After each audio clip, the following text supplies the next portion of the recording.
ابن سبات بغداد کا نامی گرامی چور تھا۔ کوئی شریف آدمی اس کا نام سن کر انتہائی نفرت کا اظہار کیے بغیر نہ رہتا تھا۔ وہ اپنے پیشہ میں ایسا ماہر تھا کہ 20 چوریاں کرنے کے باوجود قانون کی گرفت میں نہیں آیا، لیکن آخر کب تک ایک دن حکام نے اسے گرفتار کر ہی لیا۔ قانون وقت کے مطابق اس کا ایک ہاتھ کاٹ ڈالا گیا اور پھر اس کو ایک ناقابل اصلاح مجرم قرار دے کر مدت معمرت کے لیے قید خانہ میں بھیج دیا گیا۔ اہل بغداد اب اس کا ذکر ہاتھ کٹے شیطان یا ایک ہاتھ کے شیطان کے نام سے کرتے تھے۔ 10 برس کی طویل زندگی قید خانہ میں بسر کر کے ایک دن ابن سبات کسی طرح بھاگ نکلا اور قید خانے میں باہر آتے ہی اپنے قدیم پیشہ کو از سر نو شروع کرنے کا ارادہ کر لیا۔ ایک ہاتھ کے نقصان اور قید و بند کی طویل پر مثوبت زندگی سے اس کی مزاج اور کردار پر ذرا برابر اثر نہیں ڈالا تھا۔ آزادی کی فضا میں سانس لیتے ہی چوری کی خواہش نے اسے بےتاب کر دیا، اور رات کا اندھیرا پھیلتے ہی وہ اپنی مہم پر چل کھڑا ہوا اور ادھر ادھر پھرتے 3 پہر رات گزر گئی، لیکن اس کو کسی مکان میں داخل ہونے کا موقع نہ مل سکا۔ آخر اسے ایک وسیع حویلی نظر آئی جس کے چاروں طرف دور دور تک سناٹا تھا۔ اس حویلی کے وسط میں ایک بہت بڑا پھاٹک تھا۔ ابن باسط پھاٹک کے پاس پہنچ کر رک گیا اور سوچنے لگا کہ اندر جانے کے لیے کون سا راستہ اختیار کیا جائے۔ اسی سوچ بچار میں اس کا ہاتھ پھاٹک پر جا پڑا۔ وہ دیکھ کر حیران رہ گیا کہ دروازہ اندر سے بند نہیں تھا۔ اس نے آہستہ سے دروازہ پیچھے کی طرف دھکیلا اور اندر داخل ہو گیا۔ یہ ایک وسیع احاطہ تھا جس کے اندر چاروں طرف کمرے بنے ہوئے تھے اور وسط میں ایک بڑا کمرہ تھا۔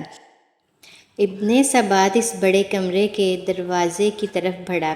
اسے یقین تھا یہ کسی بڑے امیر یا سوداگر کا مکان ہے۔ جوں ہی اس نے دروازے کو ہاتھ لگایا، وہ بھی پھاٹک کی طرح فوراً کھل گیا۔ کمرے میں داخل ہو کر اس نے ادھر ادھر نظر دوڑائی تو اس کو قیمتی ساز و سامان سے بالکل خالی پایا۔ ایک طرف کھجور کے چونکہ پرانی چٹائی بچھی ہوئی تھی، اس کے قریب چڑے کا ایک تکیہ اور بھیڑ کی کھال کے چند ٹوپیاں پڑی تھیں۔ ایک گوشہ میں پشینہ کے موٹے کپڑے کے چند تھان بھرے پڑے تھے۔ ابن سبات ایسے معمولی سامان کو دیکھ کر جھلا اٹھا اور مکان کے مالک کو بے تحاشا گالیاں دینے لگا۔ اس احمق نے اتنے بڑے مکان میں کیسا گھٹیا کپڑا اور سامان رکھا ہوا ہے؟ بہرحال مکان سے خالی ہاتھ جانا اسے منظور نہ تھا۔ اس نے پشینہ کے تھانوں کی ایک گٹھڑی بنائی اور اس کے باندھنے کی کوشش کرنے لگا، لیکن 1000 جتن کے باوجود ایک ہاتھ سے صوف کے موٹے کپڑے کو گرا نہ لگا سکا اور ہانپتا ہوا بیٹھ گیا۔ عین اس وقت دروازہ کھلا اور ایک شخص ہاتھ میں چراغ لیے کمرے میں داخل ہوا۔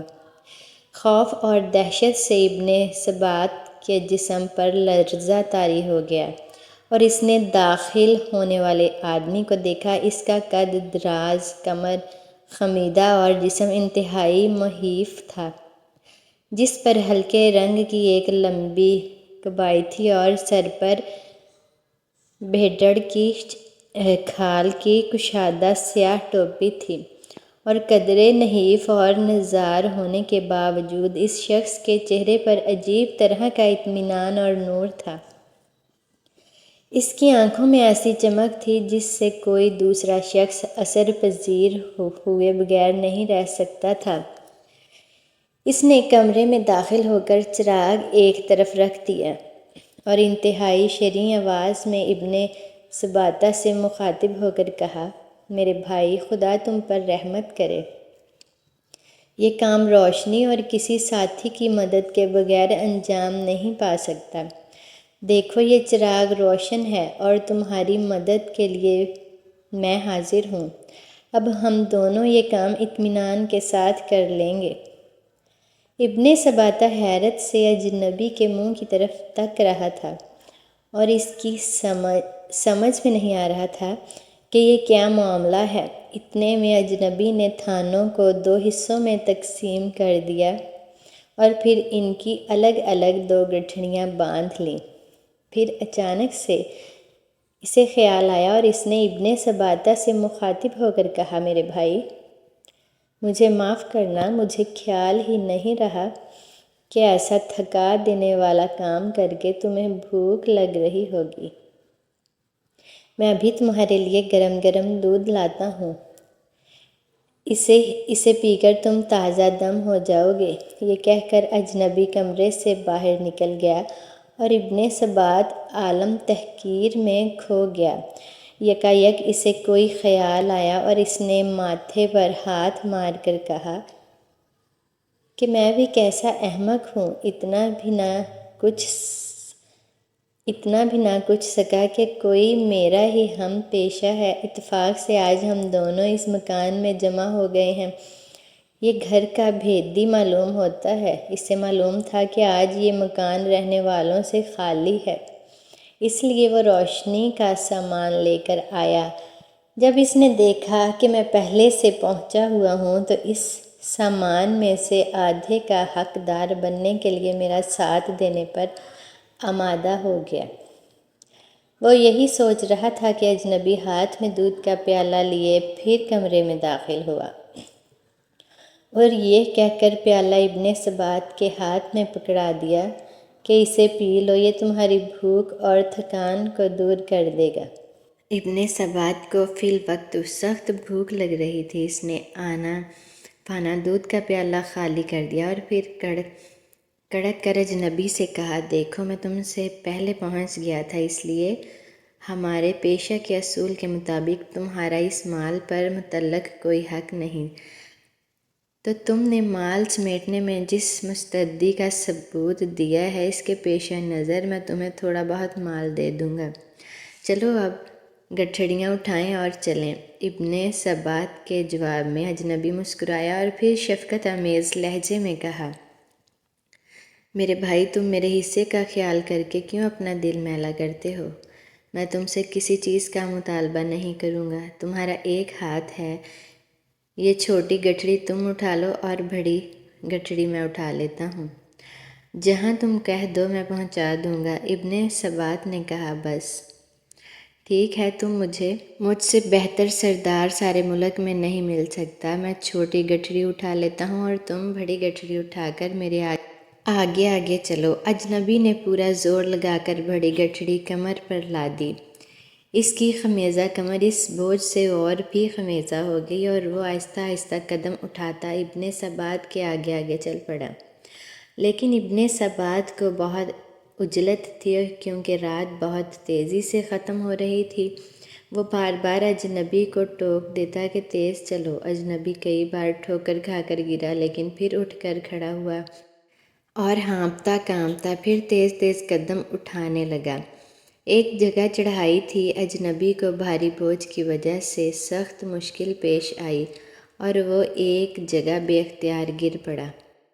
ابن سبات نے اس پر گالیوں کی بوچھاڑ کر دی اور پھر اس کی کمر پر زور سے ایک لات رسید کی۔ اجنبی جوں توں کر کے اٹھ کھڑا ہوا اور ابن سبات سے معذرت کرنے لگا۔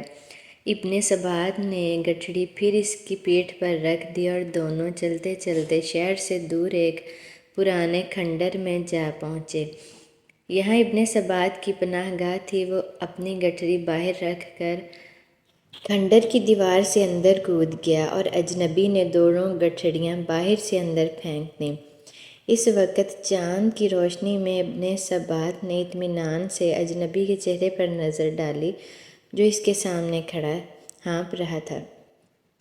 اس نے محسوس کیا کہ اجنبی کے چہرے سے نور کی شعاعیں پھوٹ پھوٹ کر نکل رہی ہیں۔ یکایک وہ ملکوتی تبسم کے ساتھ یوں گویا ہوا، میرے بھائی، یہ مال تمہیں مبارک ہو۔ اس مکان کا مالک میں ہی ہوں اور یہ مال تجھے خوشی سے بخشتا ہوں۔ افسوس کہ میں تمہاری خاطر خواہ خدمت نہیں کر سکا بلکہ راستے میں اپنی کمزوری اور سستی کی وجہ سے تمہارے لیے پریشانی کا باعث بنا۔ خدا کے لیے مجھے معاف کر دو۔ اچھا اب میں تم سے رخصت چاہتا ہوں، خدا حافظ۔ اجنبی یہ کہہ کر تیزی سے شہر کی طرف روانہ ہو گیا، لیکن اس کے الفاظ خنجر بن کر ابن سبات کے سینے پر پیوست ہو گئے۔ سیاہ کاری کے اس پہلو دل و دماغ کو اجنبی کے حسن و سلوک نے جھنجھوڑ کر رکھ دیا، اور وہ سوچ رہا تھا کہ دنیا میں ایسے انسان بھی ہوتے ہیں۔ میں نے اسے کیا سمجھا اور اس کے ساتھ کیا سلوک کیا، اور اس نے میرے ساتھ کیا سلوک کیا، یہ سوچتے سوچتے اس کا دماغ معوف ہو گیا۔ ضمیر کی خلش نے اسے بے چین کر دیا، اور سپیدہ کر نمودار ہوتے ہی اجنبی کی تلاش کے لیے نکل کھڑا ہوا۔ اب اس کے دل میں کسی کا خوف نہیں تھا، بس یہی آرزو تھی کہ اس اجنبی کے قدموں پر سر رکھ دے۔ رات والا مکان ڈھونڈنے میں اسے کوئی وقت نہیں لگا۔ اس کے باہر کھڑے ہو کر ایک شخص سے پوچھا کہ کس تاجر کا مکان ہے۔ اس شخص نے حیرت سے اس کی طرف دیکھا اور کہا، میاں تم مسافر معلوم ہوتے ہو، یہاں کسی تاجر کا کیا کام؟ یہ تو شیخ جنید بغدادی کی قیامگاہ ہے۔ ابن سبات نے یہ نام سن رکھا تھا، لیکن شیخ کا صورت آشنا نہ تھا۔ پھاٹک سے اندر داخل ہوا اور دیکھا کہ سامنے والے بڑے کمرے کا دروازہ کھلا ہے، اور چٹائی پر تکیہ سے سہارا لگائے وہی رات والا اجنبی بیٹھا ہے، اور اس کے سامنے 30-40 آدمی مؤدبانہ انداز میں بیٹھے ہیں۔ ابن سبات ٹھٹک کر وہیں کھڑا ہو گیا۔ اتنے میں مسجد سے اذان کی آواز آئی، لوگ اٹھ کر کھڑے ہوئے۔ جب وہ سب چلے گئے تو شیخ بھی اٹھے، جو انہوں نے دروازے کے باہر قدم رکھا۔ ابن سبات روتا ہوا ان کے قدموں پر گر گیا۔ انفعال کے آنسوؤں نے اس کے دل کی ساری سیاہی دھو ڈالی تھی۔ شیخ نے نہایت محبت اور شفقت سے اس کو زمین سے اٹھایا اور گلے لگایا۔ ابن سبات کے دل کی دنیا اب بدل چکی تھی۔ دوسروں نے جو راہ برسوں میں نہیں دیکھی تھی، ابن سبات نے چند لمحوں میں طے کر لی۔ وہ شیخ کے حلقے ارادت میں داخل ہو گیا اور ان کے فیض صحت سے ہاتھ کٹے۔ شیطان کی بجائے شیخ احمد ابن سبات بن گیا اور اہل اللہ میں شمار ہوا۔ جس شخص کو 40 سال تک دنیا کی ہولناک سزائیں نہ بدل سکیں، ان کو ایک مرد خدا کے حسن اخلاق اور قربانی نے چند ساعتوں میں خزانۂ خدا کی صفت میں شامل کر دیا۔ اندازہ کیجئے کہ اچھے اخلاق اپنے اندر کس قدر طاقت رکھتے ہیں، جسے تلوار کی طاقت مسخر نہ کر سکے، اسے اچھے اخلاق مسخر کر ڈالتے ہیں۔ ہر حال میں اپنے اخلاق اچھے رکھیں، بے شک اسی میں ہماری فلاح ہے۔ دعا ہے کہ اللہ تعالی ہم سب کو عمل کرنے کی توفیق عطا فرمائے، آمین یا رب العالمین۔ ایسی ہی اور ویڈیوز دیکھنے کے لیے میرے چینل کو سبسکرائب کر دیں، ویڈیو اچھی لگے تو لائک کر دیں اور بیل آئیکن کو دبا دیں تاکہ ہر آنے والی نوٹیفیکیشن ویڈیو کی آپ تک پہنچتی رہے۔ جزاک اللہ خیر۔